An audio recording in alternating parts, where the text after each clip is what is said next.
आज दिन भर अगर जिस खबर की सबसे ज्यादा चर्चा हुई वो थी प्रधानमंत्री नरेंद्र मोदी की chief justice of India D Y Chandrachud के घर पर गणेशोत्सव में शामिल होना। दरअसल सीजेआई ने कई मेहमानों को बुलाया था। उन्होंने प्रधानमंत्री नरेंद्र मोदी को भी निमंत्रण दिया था। पीएम शाम की आरती में उनके घर पर पहुंचे थे और शाम की आरती की तस्वीरें वायरल होने के बाद विपक्ष कई सारे आरोप और सवाल पूछने लगा। इस रिपोर्ट के जरिए समझिए इसके पीछे की पॉलिटिक्स। पर आती हैं तो इस पर सियासी बयानबाजी शुरू हो जाती है। विपक्ष वाले सवाल उठाने लगते हैं।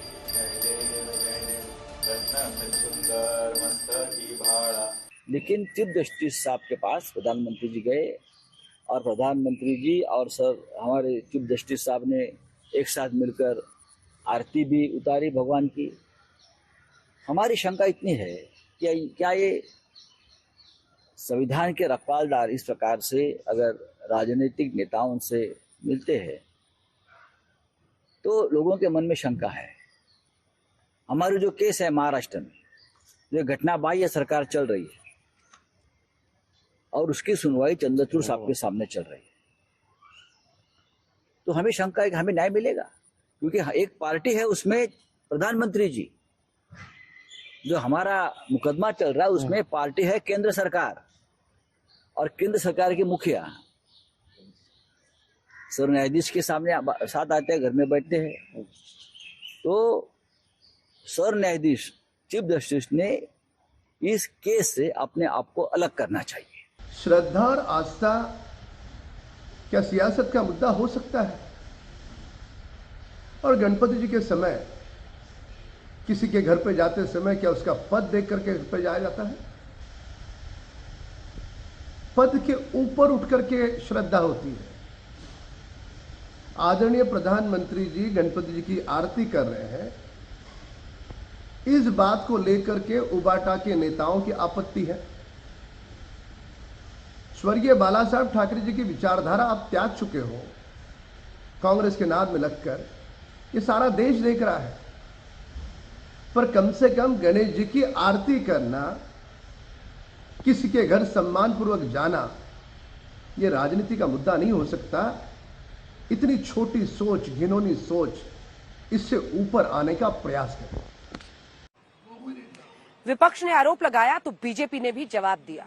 भारतीय जनता पार्टी ने कहा कि निमंत्रण चीफ जस्टिस ऑफ इंडिया की तरफ था और उनकी तरफ से निमंत्रण आने के बाद प्रधानमंत्री गणेशोत्सव में एक पूजा के कार्यक्रम में शामिल होने के लिए गए थे। अब बीजेपी ने याद दिलाया कि डॉक्टर मनमोहन सिंह पूर्व प्रधानमंत्री ने भी इफ्तार पार्टी में उस वक्त के चीफ जस्टिस को बुलाया था। देखिए इस रिपोर्ट के जरिए क्यों बीजेपी डॉक्टर मनमोहन सिंह के इफ्तार पार्टी तक पहुंच गई।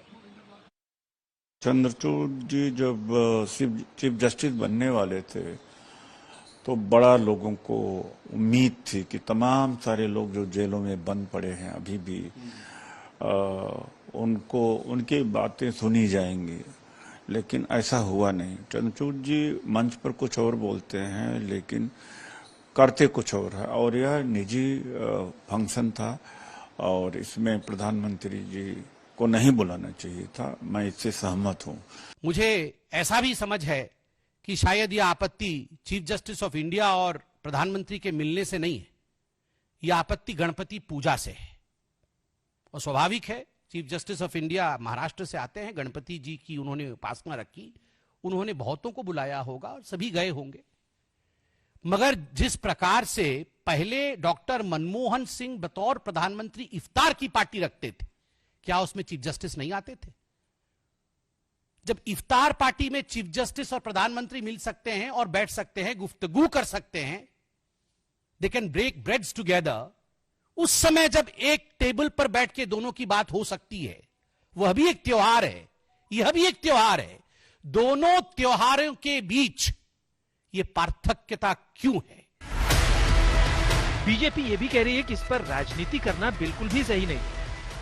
मैं मानता हूं कि कल यदि प्रधानमंत्री जी चीफ जस्टिस ऑफ इंडिया के घर गणपति दर्शन करने गए थे तो इसका राजनीतिकरण करना मैं मानता हूं ये उचित नहीं होगा, बहुत ही गंदी राजनीति है। और 2009 की बात यदि मैं करूं, 2009 में उस समय के तत्कालीन प्रधानमंत्री मनमोहन सिंह जी थे, उस समय के चीफ जस्टिस बालाकृष्ण जी थे, वे मनमोहन सिंह जी के इफ्तार पार्टी में गए थे। उस समय लोगों ने हंगामा नहीं मचाया। तो ऐसे चीजों पर राजनीतिकरण करना, इससे हमारे देश के जो इंस्टीट्यूशंस है वो इंस्टीट्यूशंस को कमजोर करने की कोशिश कर रहे हैं। Way of expressing myself in the context of my beliefs is a private matter. It's not a public matter. And therefore, there should be no videography, photographs, which then should be allowed to be made public, especially in the context of people holding the highest positions in the country. Because what happens is that it sort of ignites a debate which is unnecessary and harmful to the institution. लेकिन बात America में राहुल गांधी और Ilhan Omar की मुलाकात तक भी पहुंच गई। मुझे आश्चर्य होता है इस बात से कि सुप्रीम कोर्ट के चीफ जस्टिस से अगर देश के प्रधानमंत्री मिलते हैं उस पर आप आपत्ति करते हैं, और वहां अमेरिका जाके इल्हान उमर से मिलते हैं उस पर आपत्ति नहीं है। जो पीओके के साथ खड़ा है, जो देश को बेचना चाहता है, जो हिंदुस्तान के विपरीत बुद्धि रखती है, उसके साथ मिलने से कोई आपत्ति नहीं है। चीन के राष्ट्राध्यक्ष प्रीमियर से मिलते हैं, शी जिनपिंग जी के साथ गुफ्तगू करते हैं और एमओयू चोरी चोरी चुपके चुपके देश को बेचने का करते हैं, उससे आपको आपत्ति नहीं है। जॉर्ज सोरोस से रात के अंधेरे में मिलकर भारत को टुकड़े टुकड़े में बांटने की कोशिश करते हैं, उससे आपको आपत्ति नहीं है। और देश के चुने हुए प्रधानमंत्री, देश के चुने हुए राष्ट्रपति, चुने हुए इनडायरेक्टली, और अगर सीजेआई, इन लोगों के बीच में इंटरेक्शन होता है तो आपको उससे आपत्ति होती है। बता दें कि इससे पहले अमित शाह लाल बाग के राजा के दर्शन पूजन को गए थे। इस पर भी विपक्षी दलों की बयानबाजी शुरू हो गई, क्योंकि महाराष्ट्र में चुनाव है। फिर एक बार संजय राउत उर्फ उद्धव ठाकरे, इन्होंने गणपति का, गणेश भक्तों का अपमान किया। प्रधानमंत्री नरेंद्र मोदी जी मुख्य न्यायाधीश चंद्रचूड़ इनके घर गणेश दर्शन को गए।